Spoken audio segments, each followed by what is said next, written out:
The three voices. Lewis Carroll. The first voice he trailed a carol fresh and free. He laughed aloud for very glee. There came a breeze from off the sea. It passed athwart the glooming flat. It fanned his forehead as he sat. It lightly bore away his hat, all to the feet of one who stood like maid enchanted in a wood, frowning as darkly as she could. With huge umbrella, lank and brown, unerringly she pinned it down, right through the center of the crown. Then, with an aspect cold and grim, regardless of its battered rim, she took it up and gave it him.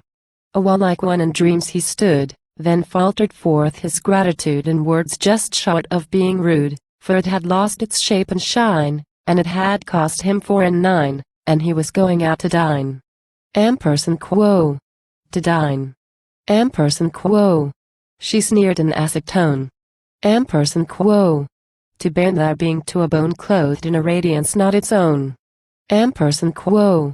The teardrop trickled to his chin. There was a meaning in her grin that made him feel on fire within.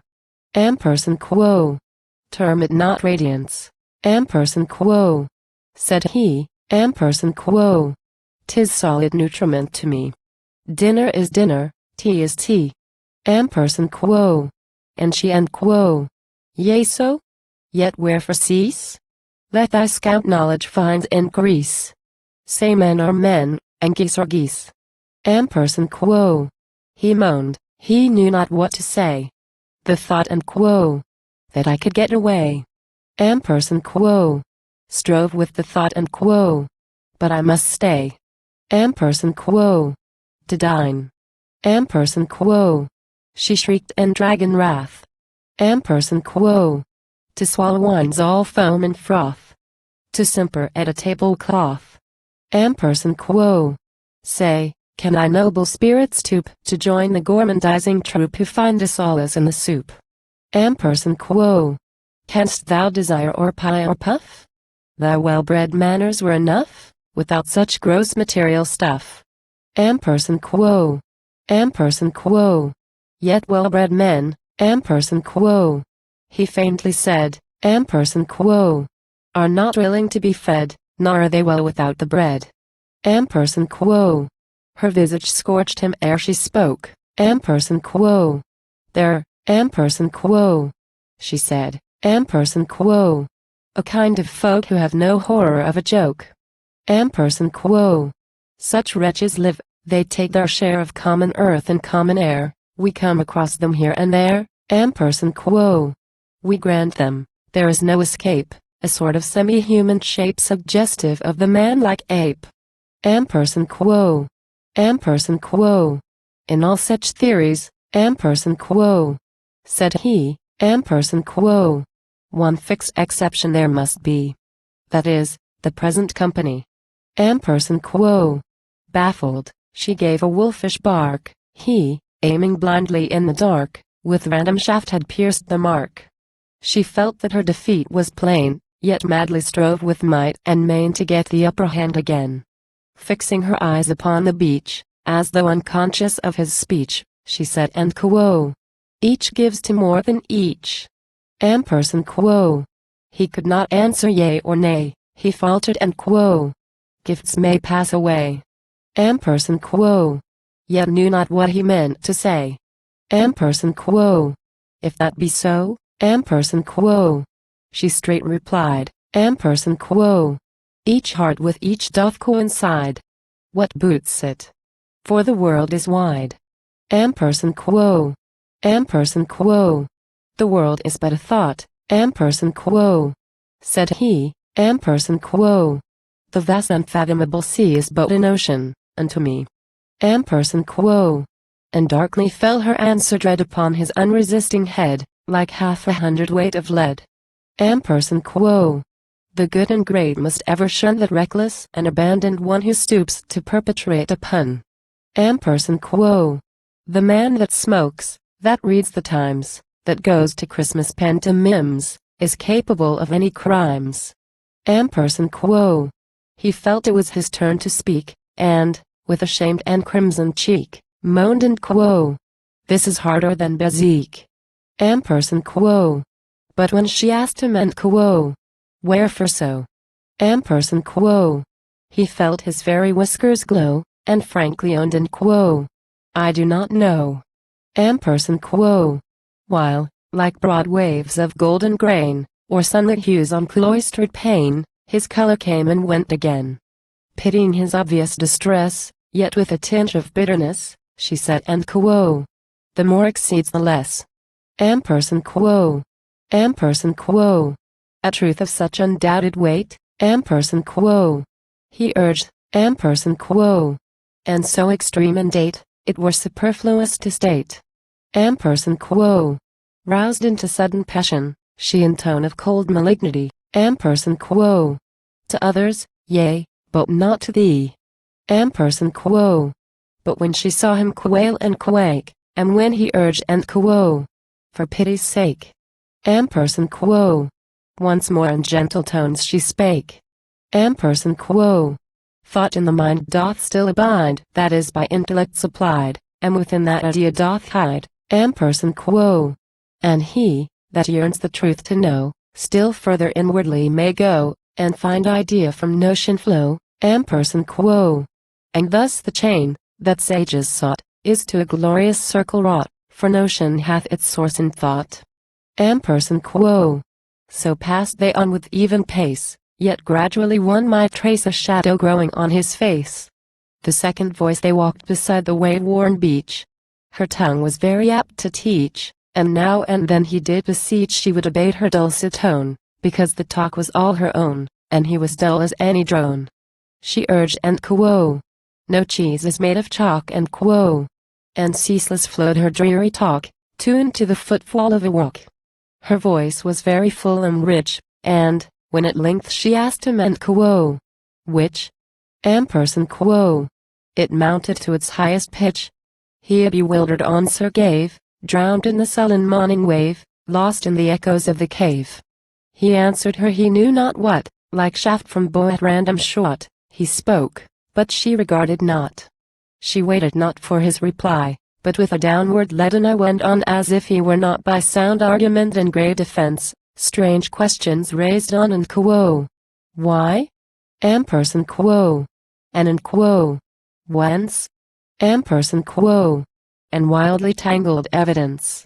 When he, with racked and whirling brain, feebly implored her to explain, she simply said it all again. Wrenched with an agony intense, he spake, neglecting sound and sense, and careless of all consequence, ampersand quo. Mind, I believe, is essence, and abstract, that is, an accident, which we, that is to say, I meant, ampersand quo. When, with quick breath and cheeks all flushed, at length his speech was somewhat hushed, she looked at him, and he was crushed. It needed not her calm reply, she fixed him with a stony eye, and he could neither fight nor fly. While she dissected, word by word, his speech, half guessed it and half heard, as might a cat a little bird. Then, having wholly overthrown his views, and stripped them to the bone, proceeded to unfold her own. Ampersand quo. Shall man be man? And shall he miss of other thoughts no thought but this, harmonious dues of sober bliss? Ampersand quo. What boots it? Shall his fevered eye through towering nothingness descry the grisly phantom hurry by? Ampersand quo. And hear dumb shrieks that fill the air? See mouths that gape, and eyes that stare and redden in the dusky glare? Ampersand quo.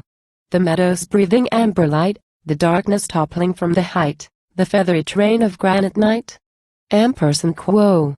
Shall he, grown grey among his peers, through the thick curtain of his tears catch glimpses of his earlier years, ampersand quo? And hear the sounds he knew yore, old shufflings on the sanded floor, old knuckles tapping at the door? Ampersand quo. Yet still before him as he flies one pallid form shall ever rise, and, bodying forth in glassy eyes ampersand quo. The vision of a vanished good, low peering through the tangled wood, shall freeze the current of his blood. Ampersand quo. Still from each fact, with skill uncouth and savage rapture, like a tooth she wrenched some slow reluctant truth. Till, like a silent water mill, when summer suns have dried the rill, she reached a full stop, and was still. Dead calm succeeded to the fuss, as when the loaded omnibus has reached the railway terminus, when, for the tumult of the street, is heard the engine's stifled beat, the velvet tread of porters' feet. With glance that ever sought the ground, she moved her lips without a sound, and every now and then she frowned. He gazed upon the sleeping sea, and joyed in its tranquillity, and in that silence dead, but she to muse a little space did seem, then, like the echo of a dream, harked back upon her threadbare theme. Still an attentive ear he lent, but could not fathom what she meant. She was not deep, nor eloquent. He marked the ripple on the sand, the even swaying of her hand was all that he could understand. He saw in dreams a drawing room, where 13 wretches sat in gloom, waiting, he thought he knew for whom. He saw them drooping here and there, each feebly huddled on a chair, in attitudes of blank despair. Oysters were not more mute than they, for all their brains were pumped away, and they had nothing more to say, save one, who groaned and quo. 3 hours are gone. Ampersand quo. Who shrieked and quo. We'll wait no longer, John. Tell them to set the dinner on. Ampersand quo. The vision passed, the ghosts were fled, he saw once more that woman dread, he heard once more the words she said. He left her, and he turned aside, he sat and watched the coming tide across the shores so newly dried.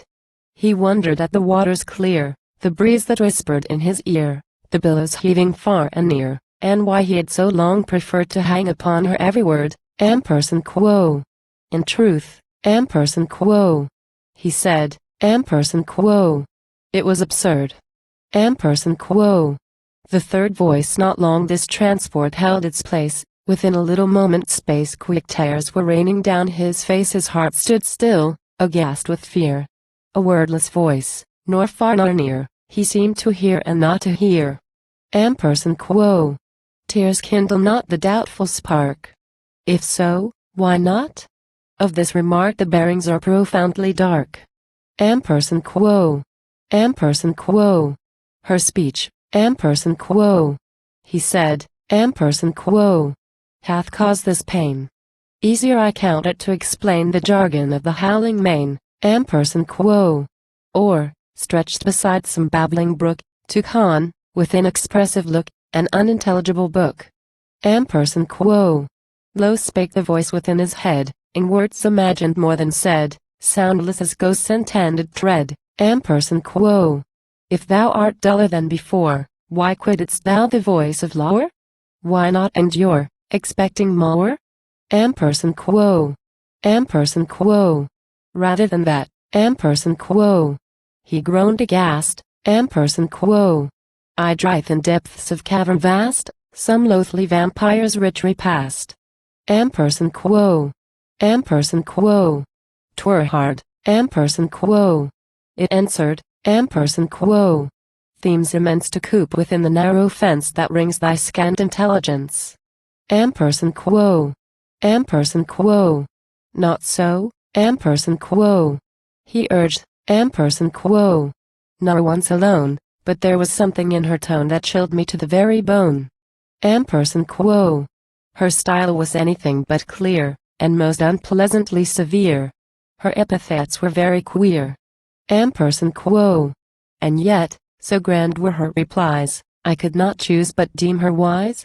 I did not dare to criticize. Ampersand quo. Nor did I leave her, till she went so deep in tangled argument that all my powers of thought were spent. Ampersand quo. A little whisper inly slid, ampersand quo. Yet truth is truth, you know you did. Ampersand quo. A little wink beneath the lid. And, sickened with excessive dread, prone to the dust he bent his head, and lay like one 3/4 dead. The whisper left him, like a breeze lost in the depths of leafy trees, left him by no means at his ease.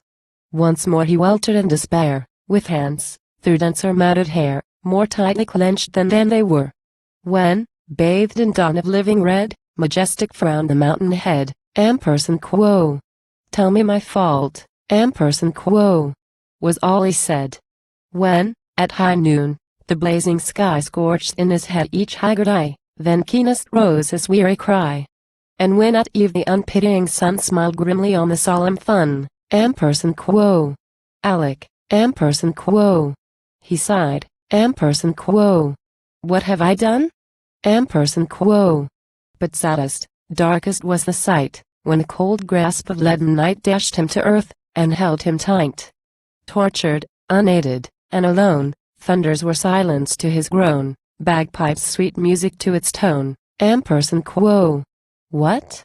Ever thus, in dismal round, shall pain and mystery profound pursue me like a sleepless hound, ampersand quo. With crimson dashed and eager jaws, me, still in ignorance of the cause, unknowing what I broke of laws. Ampersand quo. The whisper to his ear did seem like echoed flow of silent stream, or shadow of forgotten dream, the whisper trembling in the wind, ampersand quo. Her fate with thine was intertwined, ampersand quo. So spake it in his inner mind, ampersand quo. Each orbed on each a baleful star, each proved the other's blight and bar, each unto each were best, most far, ampersand quo.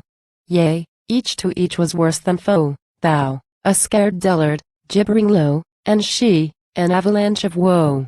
Ampersand quo.